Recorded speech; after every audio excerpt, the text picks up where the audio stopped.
నమస్కారం. The director of school education Andhra Pradesh Mangalagiri వారి తరపున ఈ విద్యా సంవత్సరం 26-27 సంబంధించి ఎస్జిటీలు మరియు స్కూల్ అసిస్టెంట్లకు వర్క్ అడ్జస్ట్మెంట్ చేయనున్నారు. ఈ ఉత్తర్వులు 23/6/2026న వెలువడ్డాయి. దానికి సంబంధించినటువంటి విపులమైన చర్చ ఈ వీడియో నందు చూద్దాం. మరిన్ని వీడియోల కోసం MPPS Baireddipalli YouTube channel subscribe చేయండి. ఇక్కడ కనపడుతున్న ఆర్సీ నెంబర్ ద్వారా 23/6/2026కు సంబంధించినటువంటి ఉత్తర్వులు వెలువడ్డాయి. ఈ అడ్జస్ట్మెంట్ అనేది ఎవరి కోసం అంటే అన్ని మేనేజ్మెంట్లకు సంబంధించినటువంటి గవర్నమెంట్, జెడ్పీ, ఎంపీపీ, మున్సిపల్ స్కూళ్లకు ఈ ఉత్తర్వులు వర్తిస్తాయి. సపరేట్ మేనేజ్మెంట్లు అయినటువంటి ఏపీఎంఎస్, కేజీబీ, ఏపీఆర్ఎస్ మొదలగు సొసైటీ పాఠశాలలకు ఈ ఉత్తర్వులు వర్తించవు. ప్రతి ఒక్క ఉపాధ్యాయులు జీఓఎంఎస్ 21 మరియు జీఓఎంఎస్ 33ని పరిశీలించవలసిందిగా కోరడం అనేది ఈ రెండు జీవోలను అనుసరించే ఈ ఉత్తర్వులు వెలువడ్డాయి.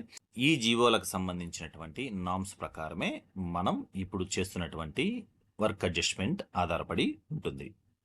ఇంతకీ ఈ వర్క్ అడ్జస్ట్మెంట్ ఈ విద్యా సంవత్సరానికి సంబంధించి ఎందుకు చేస్తున్నాం అనగా బడి పిలుస్తోంది అనబడేటటువంటి ప్రోగ్రాం ఈ అకాడమిక్ ఇయర్లో ప్రారంభించడం జరిగింది.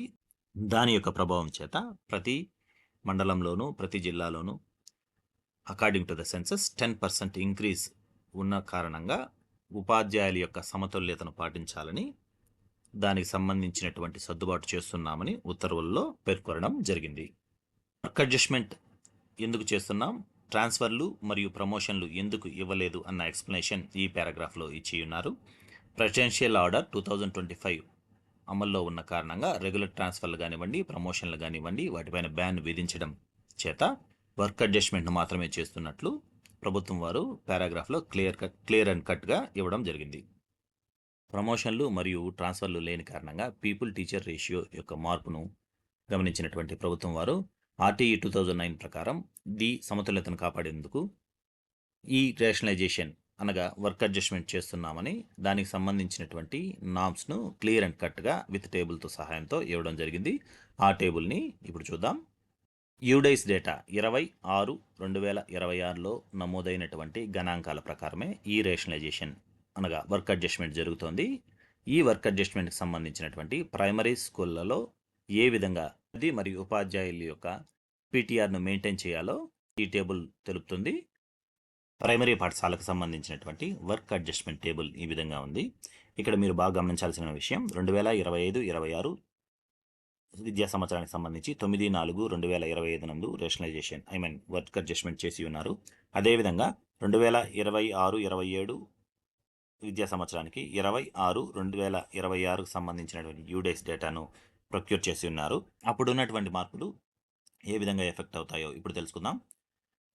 ఫండమెంటల్ స్కూల్ ఎఫ్ఎస్ నందు 25 విద్యార్థుల సంఖ్య కలిగి ఉన్న పాఠశాలలకు 2 ఉపాధ్యాయులను కేటాయించి ఉండేవారు గతంలో. కానీ ప్రస్తుతానికి 60 యొక్క స్ట్రెంత్ కలిగి 1-2 తరగతులు మాత్రమే కలిగి ఉండేటటువంటి పాఠశాలను ఎఫ్ఎస్గాను ట్రీట్ చేస్తూ అక్కడ 3 ఎస్జిటీలను కేటాయించడం జరిగింది. అనగా ఒక ఎస్జిటీని అదనంగా ఇవ్వాలని కోరడం జరిగింది. అదేవిధంగా బేసిక్ ప్రైమరీ స్కూల్స్లో 40 స్ట్రెంత్ కలిగి ఉండి 2 ఎస్జిటీలు కలిగినటువంటి పాఠశాలకు అప్గ్రేడ్ అయి ఉంటే నామ్స్ ప్రకారం 65 స్ట్రెంత్ కలిగి ఉంటే వాటిని మోడల్ ప్రైమరీ స్కూల్గా ట్రీట్ చేస్తూ 5 పోస్టులను ఇవ్వడం జరిగింది. అదనంగా 3 పోస్టులు ఇవ్వాలని కోరడం అనేది ఇక్కడ గమనించినట్లయితే ఇవి కేవలం ఎస్జిటి పోస్టులు మాత్రమే. పిఎస్హెచ్ఎం కానివ్వండి, ఎల్ఎఫ్ఎల్ కానీ కేటాయించబడలేదని గమనించాలి. అదేవిధంగా 3వ పాయింట్, ఎంపీఎస్ మోడల్ ప్రైమరీ స్కూల్లో 60 మరియు అంతకంటే ఎక్కువ ఉంటే గతంలో 1+4 ఒక పిఎస్హెచ్ఎం 4 ఎస్జిటీలు ఇవ్వడం జరిగేది. కానీ ఈ విద్యా సంవత్సరం 40 నుండి 59 మధ్యలో, ఖచ్చితంగా 40 నుండి 59 మధ్యలో ఆ స్కూల్ని మోడల్ ప్రైమరీ స్కూల్గా ట్రీట్ చేస్తూ గతంలో ఇవి బీపీఎస్లుగా ఉండేవి. ప్రస్తుతానికి 1+3 అనగా ఒక ఎల్ఎఫ్ఎల్ హెడ్ మాస్టరు 3 ఎస్జిటీలను ఇవ్వడం జరిగింది. ఒక పోస్ట్ని సర్ప్లస్లో చూపడం జరిగింది. అదేవిధంగా మోడల్ ప్రైమరీలో 60 కంటే ఎక్కువ ఉండేటటువంటి పాఠశాలలో 1+4 ఉంటే ఆ పాఠశాలలు ప్రస్తుతానికి 40 కంటే తక్కువ ఉంటే విద్యార్థుల సంఖ్య వాటిని మోడల్ ప్రైమరీలుగానే ట్రీట్ చేస్తూ 1+2 అనగా 2 ఎస్జిటిలను సర్ప్లస్గా చూపడం జరిగింది. గతంలో మోడల్ ప్రైమరీ స్కూల్లో 40 నుంచి 59 మధ్య ఉండేటటువంటి స్కూళ్లకు 1+3 పోస్టులను అడ్జస్ట్ చేసి ఉన్నారు. ఇప్పుడు ప్రస్తుతానికి 40 కంటే తక్కువ ఉంటే వాటిని మోడల్ ప్రైమరీలుగా ట్రీట్ చేస్తూ 1+2 అనగా ఒక పోస్ట్ని సర్ప్లస్గా చూపడం జరుగుతుంది. అదేవిధంగా హై స్కూల్ నందు ప్రైమరీ తరగతులు అనగా 1 నుంచి 5 తరగతులు ఉండేటటువంటి పాఠశాలలు కూడా ఉన్నాయి. వాటికి సంబంధించినటువంటి టేబుల్ ఈ విధంగా ఇవ్వడం జరిగింది. ఇందులో బీపీఎస్ బేసిక్ ప్రైమరీ స్కూల్ అంటే 10 కంటే తక్కువ కలిగినటువంటి సెక్షన్లు 1 నుంచి 5 తరగతి సెక్షన్లు కలిగినటువంటి పాఠశాలకు 2 ఎస్జిటీలు ఇచ్చున్నారు. కానీ ప్రస్తుతానికి అది ఒక ఎస్జిటిని మాత్రమే ఇవ్వాలని, ఇందులో ఒక ఎస్జిటినే ఇవ్వాలని ఉత్తర్వుల్లో పేర్కొని ఉన్నారు. ఒక ఎస్జిటిని సర్ప్లస్లో చూపడం జరిగింది. అదేవిధంగా బేసిక్ ప్రైమరీలో 11 నుంచి 30 వరకు స్ట్రెంత్ కలిగినటువంటి పాఠశాలలో గతంలో 3 ఎస్జిటీలు ఉండేవి. ప్రస్తుతానికి ఎటువంటి మార్పు లేకుండా అదే 3 ఎస్జిటీలను కొనసాగించాలని ఉత్తర్వులు. నెక్స్ట్ ఎంపీఎస్లలో 31 నుంచి 59 వరకు ఉంటే ఒక ఎల్ఎఫ్ఎల్ హెడ్ మాస్టరు 3 ఎస్జిటీలు కలిగి ఉండేటివి. ఇది హై స్కూళ్ళల్లో గమనించాలి. ఒక ఎల్ఎఫ్ఎల్ హెడ్ మాస్టర్లు 3 ఎస్జిటీలు కలిగి ఉండేటివి. కానీ ప్రస్తుతానికి అదే స్ట్రెంత్ మెయింటైన్ చేస్తూ అదే కేటగిరీని ఇవ్వడం జరిగింది. అదే క్యాడర్ స్ట్రెంత్ ఇవ్వడం జరిగింది. నెక్స్ట్ ఎంపీఎస్ 60 అంతకంటే ఎక్కువ ఉంటే 1+4 సంబంధించినటువంటి క్యాడర్ స్ట్రెంత్ ఉండేది. ప్రస్తుతానికి ఇది 40 కంటే తక్కువైతే మోడల్ ప్రైమరీలుగానే ట్రీట్ చేస్తూ 1+2 అంటే 2 ఎస్జిటీలను సర్ప్లస్గా చూపడం జరిగింది. హై స్కూల్ తర్వాత అప్పర్ ప్రైమరీ స్కూళ్ళు 6, 7, 8 తరగతులు కలిగినటువంటి పాఠశాలలో 1 నుంచి 10 వరకు ఉంటే ఒక స్కూల్ అసిస్టెంట్ కానీ ఎస్జిటి కానీ కేటాయించడం జరుగుతుంది. 11 నుంచి 30 వరకు ఉంటే 2 స్కూల్ అసిస్టెంట్లు కానీ ఎస్జిటీలు కానీ, 31 నుంచి 144 స్కూల్ అసిస్టెంట్లు ఎస్జిటీలు, 141 నుంచి 175కు 5 స్కూల్ అసిస్టెంట్లు ఎస్జిటీలు. ఇక్కడ గమనించినటువంటి విషయం ఏంటంటే ఇక్కడ యూపీ స్కూళ్ళలో కేటాయించబడేటటువంటి ఎస్జిటీలు విత్ క్వాలిఫికేషన్ అండర్ హైరార్కీ ప్రకారం ఇవ్వడం జరుగుతుంది. ఈ యూపీ స్కూళ్ళల్లో కేటాయించబడేటటువంటి స్కూల్ అసిస్టెంట్లు ఆర్డర్ ఆఫ్ ప్రిఫరెన్స్ ఈ విధంగా ఇవ్వడం జరిగింది. Hindi, English, maths, BS, SS, PS and లాస్ట్లో తెలుగు. సో ఈ హైరార్కీ ప్రకారమే వర్క్ అడ్జస్ట్మెంట్ జరుగుతుంది. ముఖ్యంగా గమనించాల్సిన విషయం ఏంటంటే హై స్కూళ్ళలో వర్క్ అడ్జస్ట్మెంట్ జరిగిన తర్వాత మాత్రమే మిగిలినటువంటి ఎస్జిటీలను అప్పర్ ప్రైమరీ స్కూళ్ళకు కేటాయిస్తారు. అప్పటికీ స్కూల్ అసిస్టెంట్లు చాలకపోతే ఎస్జిటీలలో క్వాలిఫికేషన్ కలిగి ఉండేటటువంటి వారిని యూపీ స్కూళ్ళకు కేటాయిస్తారని ప్రభుత్వం తెలియజేయడం జరిగింది. మొదట ఎస్జిటీలను సర్ప్లస్గా చూయించిన తర్వాత వారికి మండల్ లెవెల్లో ఉండేటటువంటి ప్లేసుల్లో అడ్జస్ట్ చేస్తారు. ఒకవేళ మండల్ లెవెల్లో ప్లేసులు కానీ లేకపోతే వారిని డివిజన్ లెవెల్కు ఇవ్వడం జరుగుతుంది. ఒకవేళ డివిజన్లో కూడా ప్లేసులు లేకపోతే వాళ్ళని పక్క డివిజన్లకు సర్దుబాటు చేయాలని ఉత్తర్వుల్లో పేర్కొని ఉన్నారు. ఉన్నత పాఠశాలలో యూడైస్ 26/2026కు సంబంధించినటువంటి డేటా ప్రకారమే రేషనలైజేషన్ వర్క్ అడ్జస్ట్మెంట్ చేస్తున్నారని ఉత్తర్వుల్లో పేర్కొనడం జరిగింది. అదేవిధంగా స్కూల్ ప్లస్కు సంబంధించినటువంటి వర్క్ అడ్జస్ట్మెంట్కి సంబంధించినటువంటి కొన్ని ఇన్స్ట్రక్షన్స్ ఇవ్వడం జరిగింది. ఒక హై స్కూల్ ప్లస్లో విద్యార్థుల సంఖ్యను ఆధారంగా కాకుండా గ్రూపుల సంఖ్యను ఆధారంగా, అంటే గ్రూపులలో చేరినటువంటి ఎంపీసీ, బైపీసీ, హెచ్ఈసీ గ్రూపులలో చేరినటువంటి విద్యార్థుల సంఖ్య ఆధారంగా రేషనలైజేషన్ ఆర్ వర్క్ అడ్జస్ట్మెంట్ చేయమని ఉత్తర్వుల్లో పేర్కొనడం జరిగింది. టీచర్లు కానివ్వండి, స్కూల్ అసిస్టెంట్లు కానివ్వండి ఎలా వర్క్ అడ్జస్ట్మెంట్ చేస్తారో తెలుసుకుందాం. మొదట సర్ప్లస్గా గుర్తించిన తర్వాత వారిని వితిన్ మండల్లోనే అడ్జస్ట్ చేస్తారు. ఒకవేళ వితిన్ మండల్ లేకపోతే డివిజన్కి ఇస్తారు. అక్కడ కూడా లేకపోతే పక్క డివిజన్కి ఇస్తారని మనం తెలుసుకున్నాం. సర్ప్లస్ స్కూల్ అసిస్టెంట్లు రిక్వైర్డ్ సబ్జెక్ట్ కానీ అవైలబిలిటీలో ఉంటే వారిని అదే మండల్లో ఉండేటటువంటి హై స్కూళ్ళకు ఇస్తారు. ఒకవేళ సబ్జెక్ట్ టీచర్లు కానీ అవైలబిలిటీ లేకపోతే దానికి సంబంధించినటువంటి అదర్ మెథడాలజీ కలిగినటువంటి స్కూల్ అసిస్టెంట్లకు మొదట ప్రిఫరెన్సు. ఒకవేళ అదర్ మెథడాలజీ స్కూల్ అసిస్టెంట్లు కూడా లేకపోతే క్వాలిఫైడ్ సర్ప్లస్ ఎస్జిటీలను అనగా డిగ్రీ క్వాలిఫికేషన్ నుండి బిఎడ్ మెథడాలజీ కలిగినటువంటి వారిని ప్రిఫరబుల్గా తీసుకుని వర్క్ అడ్జస్ట్మెంట్ చేస్తారు. After completion of high school work adjustment UP school will be probably adjustment కోసం నామ్స్ కేటాయించబడతాయని ఈ పారాగ్రాఫ్ యొక్క ముఖ్య ఉద్దేశం.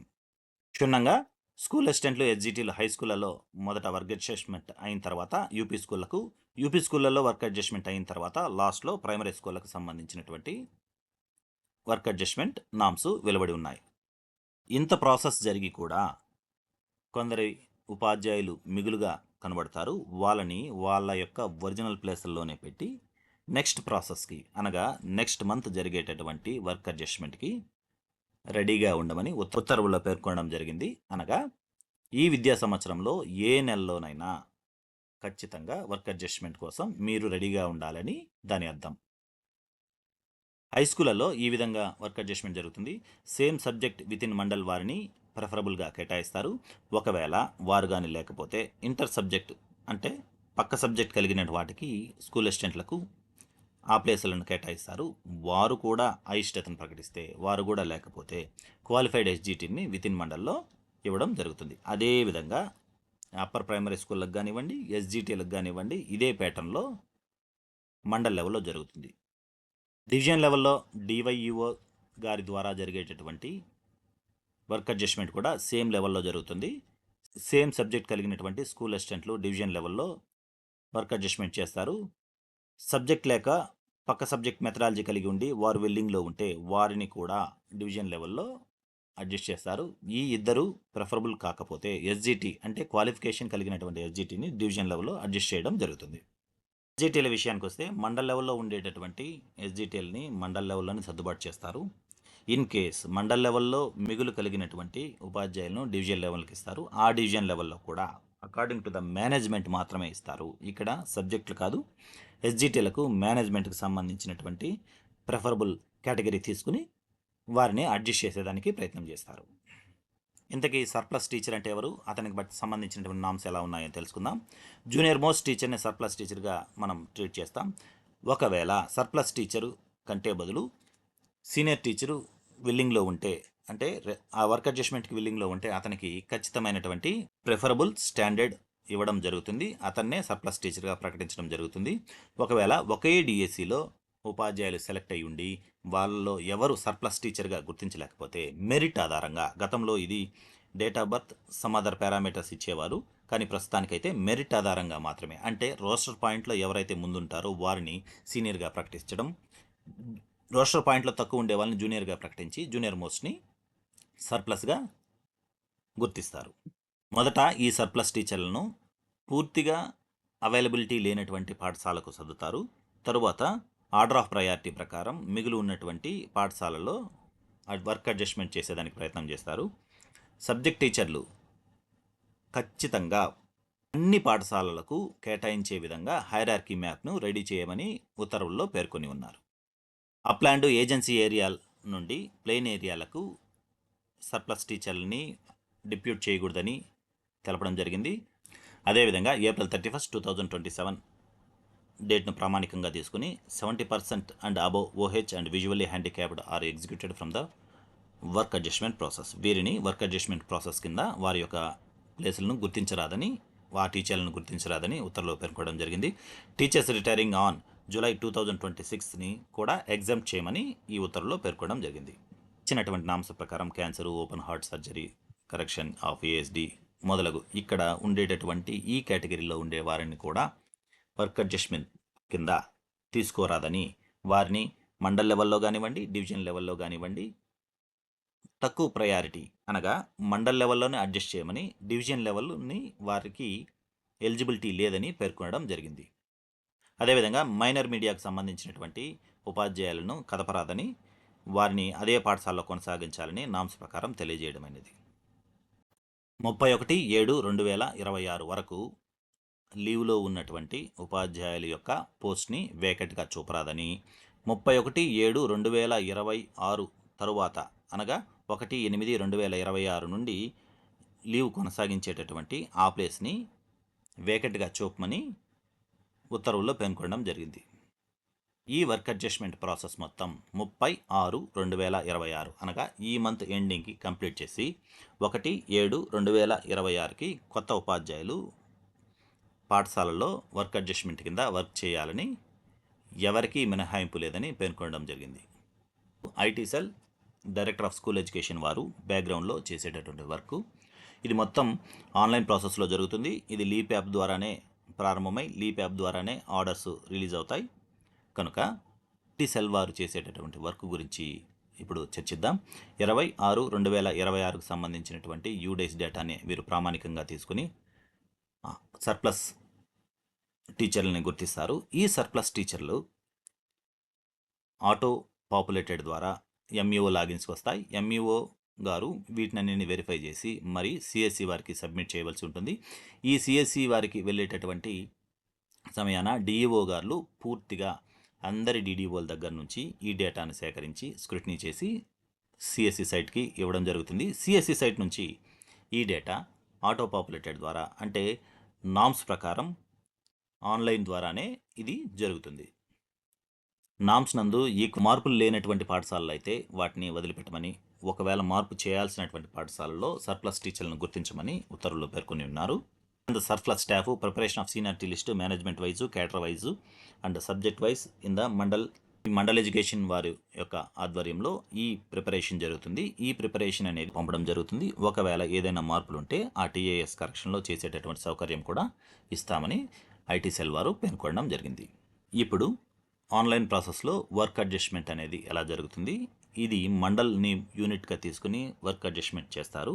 మండల్ ఆఫీస్ అయినటువంటి ఎంఈఓ ఆఫీస్ నందు ఈ వర్క్ అడ్జస్ట్మెంట్కి సంబంధించినటువంటి కౌన్సిలింగ్ జరుగుతుంది. దీనికి సంబంధించినటువంటి ప్రాసెస్ ఎలా ఉందో తెలియజేస్తాను. సేమ్ ప్రాసెస్లో డివిజన్ లెవెల్లో కూడా జరుగుతుంది. మండలానికి మొత్తం సంబంధించి ఎంఈఓ 1 గారు నోడల్ ఆఫీసర్గా వ్యవహరిస్తారు. మొదట mandal education officers surplus teacher యొక్క డేటాను సిఎస్సి సైట్ నుంచి డౌన్లోడ్ చేసుకుని నోటీస్ బోర్డు నందు ప్రకటిస్తారు. నోటీస్ బోర్డు నందు ప్రకటించిన తర్వాత వారికి సంబంధించినటువంటి ఏదైనా నోట్స్ ఉంటే తీసుకుని కన్సర్న్డ్గా మరి వారి యొక్క అభ్యర్థనను స్వీకరించేదానికి రెడీగా ఉంటారు. ప్రతి పాఠశాలను యూనిట్గా తీసుకుని ఉపాధ్యాయుల యొక్క సర్ప్లస్ లిస్ట్ను నోటీస్ బోర్డు నందు ఇవ్వడం జరుగుతుంది. ఆ నోటీస్ బోర్డు నందు ఇచ్చినటువంటి ఉపాధ్యాయుల యొక్క లిస్టు ఇన్ టైంలో ఇవ్వడం జరుగుతుంది. ఇందులో ఎటువంటి ఆలస్యం జరగదని పేర్కొనడం జరిగింది. సీనియారిటీ లిస్టు ప్రిపేర్ అయిన తర్వాత ప్రతి ఉపాధ్యాయుడిని ఇండివిజువల్గా కాల్ ఫార్ చేస్తారు. వారికి సంబంధించినటువంటి ఆప్షన్స్ ఆన్లైన్లో డిస్ప్లే చేయబడతాయి. వారిని ప్రిఫరబుల్గా కోరుకోమని తెలియజేయడం జరుగుతుంది. ఖచ్చితంగా ప్రతి ఉపాధ్యాయుడు అవసరమైనటువంటి మండల్లో లేదా డివిజన్లో ఉండేటటువంటి పాఠశాలని కోరుకోవాల్సి వస్తుంది. ఒకవేళ హై స్కూళ్ళలో 2 ఇంగ్లీష్ పోస్టులు అవసరమై ఉండి 2 ఇంగ్లీష్ ఉపాధ్యాయులు ఒకే పాఠశాలని కోరుకునేటటువంటి ఆస్కారం అయితే లేదు. ఒకసారి ఒక ఉపాధ్యాయుడు అనగా సీనియర్ ఉపాధ్యాయుడు ఆ పాఠశాలను సెలెక్ట్ చేసుకున్న తర్వాత వెనుకున్నటువంటి ఇంగ్లీష్ ఉపాధ్యాయుడు ఆ పాఠశాలను సెలెక్ట్ చేసుకునేటటువంటి సౌకర్యం లేదు. ఇది రోస్టర్ వైజ్ జరుగుతుంది, అనగా ఒక సైకిల్ వైజ్ జరుగుతుంది. అన్ని పాఠశాలలకు అన్ని సబ్జెక్టులకు సంబంధించినటువంటి ఉపాధ్యాయులను కేటాయించాలని దీని యొక్క ముఖ్య ఉద్దేశం. ఉపాధ్యాయులను కేటాయించిన తర్వాత సర్ప్లస్లో ఉన్నటువంటి నాన్ సబ్జెక్ట్ అంటే ఇంటర్ సబ్జెక్ట్ అడ్జస్ట్మెంట్ కొరకు స్కూల్ అసిస్టెంట్లను కేటాయిస్తారు. ఒకవేళ వారు కూడా అన్విల్లింగ్లో ఉన్నా లేదు విల్లింగ్లో ఉన్నా వారి తర్వాత ఎస్జిటిలను అంటే క్వాలిఫికేషన్ కలిగినటువంటి ఎస్జిటిలను ఆ సబ్జెక్టులకు అనగా హై స్కూళ్లకు కేటాయించడం జరుగుతుంది. ప్రిఫరబుల్గా చూస్తే మొదట స్కూల్ అసిస్టెంట్లు సేమ్ సబ్జెక్ట్ కలిగిన వాళ్ళు, మళ్ళా ఇంటర్ మేనేజ్మెంట్ సబ్జెక్ట్ కలిగిన వాళ్ళు, తర్వాత క్వాలిఫికేషన్ కలిగినటువంటి ఎస్జిటిలను ప్రిఫరెన్షియల్గా ఇది డేటా తీసుకుంటుందని అర్థం. మండల్ లెవెల్లో కంప్లీట్ అయిన తర్వాత వీరిని మిగిలినటువంటి ఉపాధ్యాయులని డివిజన్ లెవెల్లో అంటే డివైఈఓ గారి యొక్క ఆధ్వర్యంలో జరిగేటటువంటి కౌన్సిలింగ్కి హాజరవ్వమని చెప్పడం జరుగుతుంది. అక్కడ సేమ్ ప్యాటర్న్ని అనగా మొదట స్కూల్ అసిస్టెంట్లు సేమ్ సబ్జెక్ట్, స్కూల్ అసిస్టెంట్లు ఇంటర్న్ సబ్జెక్ట్, తర్వాత ప్రిఫరబుల్ కలిగినటువంటి ఎస్జిటిఎల్ని సర్ప్లస్గా ప్రిఫరబుల్ క్యాండిడేట్స్ని గుర్తించి పాఠశాలకు సర్దుబాటు చేస్తారు. ఒకవేళ ఆ డివిజన్లో కూడా అవసరమగు ఖాళీ లేకపోతే వీరిని డివైఈఓ లాగిన్కి పంపడం జరుగుతుంది. డివైఈఓ లాగిన్ అనగా డిస్టిక్ లెవెల్లో వీరికి కౌన్సిలింగ్ జరగదు. పక్కన ఉండేటటువంటి డివిజన్ లెవెల్లో వీరిని సర్దుబాటు చేసి పక్కన అంటే నైబరింగ్ డివిజన్లో వీరికి ప్లేసులు కేటాయించడం జరుగుతుంది. ప్లేసులు కేటాయించిన తర్వాత డేటా అంతా సబ్మిట్ చేసిన తర్వాత వర్క్ అడ్జస్ట్మెంట్ ఆర్డర్స్ అనేవి లీప్ యాప్ ద్వారానే మనకు జనరేట్ చేయబడతాయి. ఆ లీప్ యాప్ నుండి ఆర్డర్స్ని డౌన్లోడ్ చేసుకుని కన్సర్న్ డిడిఓ ద్వారా రిలీవ్ అయ్యి న్యూ ప్లేస్లలో జాయిన్ అవ్వాల్సి ఉంటుంది. అందరూ తెలుసుకోవాల్సిన విషయం ఏంటంటే ఈ వర్క్ అడ్జస్ట్మెంట్ అనేది మంత్లీ బేసిస్ అనగా ఈ నెల అకార్డింగ్ టు ద వేకెన్సీల ప్రకారం వర్క్ అడ్జస్ట్మెంట్ జరుగుతుంది. ఇంకొక 2 నెలల తర్వాత అదే మండల్లో ఒక 2 ఉపాధ్యాయులు మెడికల్ లీవులు కానీ ఈఓఎల్ కానీ లేదు మెటర్నిటీ లీవ్ కానీ పెడితే వెంటనే వారి యొక్క ప్లేస్ను ఫిల్ చేసేదానికి మళ్ళీ వర్క్ అడ్జస్ట్మెంట్ జరుగుతుంది. అనగా ప్రిఫరబుల్ క్యాండిడేట్స్ సర్ప్లస్ టీచర్లుగా మిగిలి ఉంటే వారిని మంత్లీ బేసిస్ ప్రకారం ఈ డేటా ఇవ్వడం మరియు అడ్జస్ట్ చేయడం జరుగుతుంది. కనుక ఈ విద్యా సంవత్సరం మొత్తం అనగా 1/7/2026 నుండి ఏప్రిల్ నెల వరకు వర్క్ అడ్జస్ట్మెంట్లు జరుగుతాయని తెలియజేయడం అయినది. Thank you.